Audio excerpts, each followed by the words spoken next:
It's another edition of our podcast series, Columbus Community Hospital Healthcasts. Your kidneys have an important job to do. They filter your blood and help waste and extra water leave your body. When your kidneys aren't working well, waste can build up in the blood and hurt your body's ability to function. Joining us now with information on overall kidney health is Dr. Bryce Lund, a nephrologist at Nephrology Care, LLC. Dr. Lund, thanks for your time. So first off, can you tell us what is a nephrologist? Yes, thank you. I'd be happy to tell you what a nephrologist is. So a nephrologist is an individual who focuses on diseases of the kidneys. And to give people a little idea of that, that is anything from kidney damage, from things like diabetes, high blood pressure, kidney stones. Sometimes it's even things such as abnormal electrolyte levels, and it can even be helping out with dialysis treatments and even kidney transplants. So all things kidneys, basically. Essentially, nephrology is all things kidneys. It can even include a little bit high blood pressure. There's some of these high blood pressure causes that are related to kidneys as well, but it is everything related to kidneys. And then what are some of the most common kidney conditions you see? By far and away, the most common thing I deal with is kidney damage, but specifically from two things. And the very most common is diabetes. And diabetes is quite prevalent, but it likes to bother several parts of the body, including the eyes and the nerves and the kidneys. Those are the top three. And so it's quite common that we see folks who have kidney damage, which, another way of saying that is that their kidney function has slowed down and no longer works as well as it used to. Behind diabetes is high blood pressure, and sometimes they come together. Individuals may have both diabetes and high blood pressure, and those do damage kidneys. So we do have a lot of that. That's really interesting. I wouldn't have thought that high blood pressure would damage the kidneys. I could see diabetes and the overabundance of sugar playing a role, but blood pressure, that's interesting. Well, right. And it does not get a lot of notice. And in fact, sometimes high blood pressure has been called the silent killer because it is not something you feel, but after it's around for, say, 10 plus 20 years, it starts bothering things like heart and brain and kidneys. But again, it's been silent the whole time. So by the time it's bad enough to see something wrong, unfortunately, there's a lot of times damage and kidneys are involved in that. Well, that's very good to know. So when you hear physicians say know your numbers, blood pressure is one of them. Make sure you know your numbers and watch your blood pressure. Yes. So you were mentioning that blood pressure can be a silent underlying condition that someone has. Is that true for the kidneys as well? Can someone have reduced kidney function and not even know about it? Yes. In fact, most probably don't. There's probably of the folks I see, at least half of them come in not really knowing what's wrong with their kidneys. They might have heard some vague words in the past, like there's something a little off with your blood tests or your kidneys aren't quite right, but not really good specific descriptions. So when I see folks, we get into that a little more, and there's ways to measure kidney function such that you can talk about kidney function in percentages. Kidneys may be working 20% of normal or half or 50% of normal. So most folks probably are not that aware of it until it's been brought up specifically at a doctor's visit and possibly at a nephrologist. So are there any symptoms then of kidney disease that we should be aware of?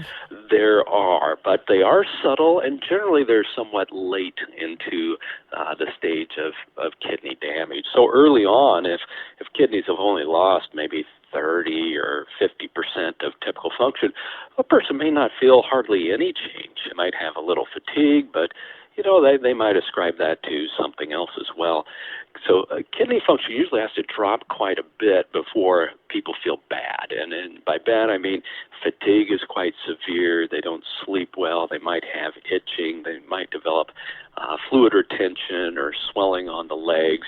And that generally happens when, you've probably lost maybe 70, 80% of kidney function. So fairly advanced, unfortunately. Yeah, absolutely. That's what it sounds like. So watch out for fatigue, you said, itching, and possible fluid retention as well. That's correct. And unfortunately, there's also a little bit of a feedback into blood pressure. Once kidneys start slowing down, kind of a maladaptive response, they tend to increase blood pressure. So folks may even see their blood pressure worsen over time. Yeah, that's good to know. So when it comes to kidney disease, are there certain populations that are more at risk? Absolutely, absolutely. Individuals with diabetes are probably the highest risk, and then, of course, as we talked about, high blood pressure are probably right behind that. And then behind that is probably inherited, such as there are family groups or clusters that probably there's some genes there that we haven't completely identified, but do tend to have more troubles with kidney damage through life. So it's hard to pick out those, but individuals with diabetes, high blood pressure, we can pretty easily find those folks, of course, by checking those values, blood pressure, and blood tests. Right. So we're looking at, as you said, diabetes, people with high blood pressure, family genetics. So if someone falls into one of those categories, should they get screened? And the answer is yes, but there is some variation on basically how soon and how frequent you would do some of that screening. For diabetes, of course, we have two types of diabetes. There's type 1, which tends to bother kidneys kind of later into the illness. So if there's type 1 diabetes, you tend not to have to worry about the kidneys maybe till, say, 5 years after the diagnosis, but you would want to start monitoring at some point. For type 2 diabetes, we worry about that pretty much right away. So as soon as someone has type 2 diabetes, they should have a check of their kidney function.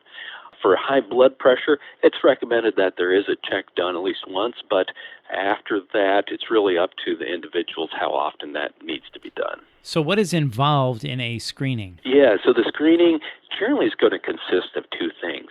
Almost for everyone, it's going to include a urine test. And the urine test essentially is showing us what we're looking for is blood or protein in the urine. If those are showing up in the urine, it's a sign that there probably is a problem with kidneys.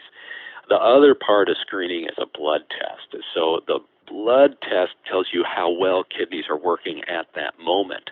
And in the blood work, there's essentially two parameters we watch. One is called the creatinine level, and normal's around 1. And as that number starts to increase, that's a bad sign. It means kidneys are working less. And the other is called a GFR, and so that's the abbreviation for what's called a glomerular filtration rate, and that essentially can give you an estimate of what kidney function is. Okay, so basically through a urine test, that's how you screen for the creatinine level and the GFR, as you were saying. That's correct. So it does take both urine testing and blood testing. Okay, gotcha. So then if you are found to have kidney disease, what are the treatment options that are available? Oh, good question. So anytime you have kidney disease, there are groups of medications that should be considered. And the name of the two groups are called ACE inhibitors and angiotensin receptor blockers, or ARBs as they're called. All physicians know of these medications. Essentially, they're blood pressure medications, but they help specifically with blood pressure and kidney damage. So anytime someone's had kidney damage, those sort of medications should be considered as treatment. On top of that, for diabetes, there's a new group of medications that's been out in the last few years. They're called SGLT2 inhibitors, and they seem to slow diabetic kidney damage, specifically for diabetes. So there are medications, and it depends on essentially the level of the kidney function, which medicine you're going to use. So we've all heard of kidney dialysis. When does that enter the picture, and how does kidney dialysis work? Yes, so dialysis enters the picture when kidney function no longer is sufficient to help the individual to essentially sustain life. So that typically happens when kidney function is at about 10% or less. So what happens is dialysis is a way to essentially replace some of the function of the kidneys. It does not help them work any better, but the treatment itself can remove some of the waste products and fluids and balance the electrolytes, things that the kidneys used to be able to do. And that's what dialysis is. There's about 3 different types of dialysis that can be done, so there's several variations, but they all work the same way to kind of help balance the electrolytes and fluid levels in the body. So once you're on dialysis, is this a long-term tool you can use to manage kidney failure? My perception is once you're on dialysis, you're basically in line for a kidney transplant.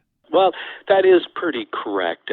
Kidney transplant tends to be a little easier on the body, makes people a little healthier, and they tend to live a little longer. So it is the preferred treatment.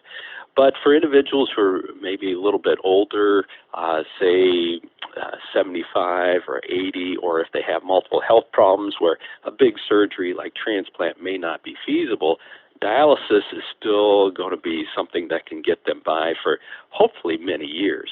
So they can remain on it for quite an extended period of time, and I think the record out there is somewhere around 30 plus years of being on dialysis. Oh my. So it can be pretty extensive, but kidney transplant is the preferred option if possible. Well, thank you for explaining that to us. I appreciate it. Sure. And Dr. Lund, you've been fantastic. So perhaps maybe the most important question as we wrap up, what can we do to take care of our kidneys? We want to keep that kidney function high.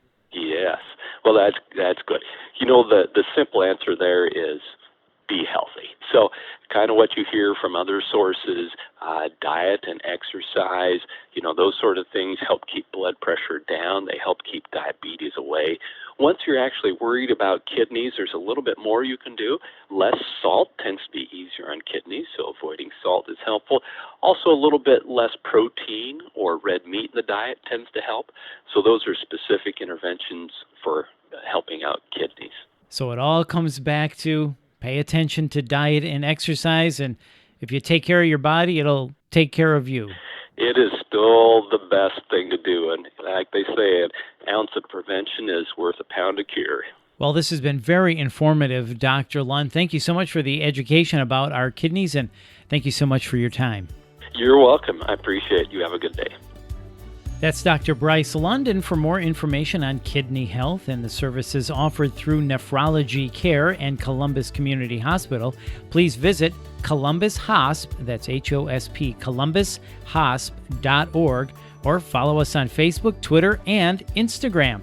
And if you found this podcast helpful, please share it on your social channels and check out the entire podcast library for topics of interest to you. This is Columbus Community Hospital Healthcast.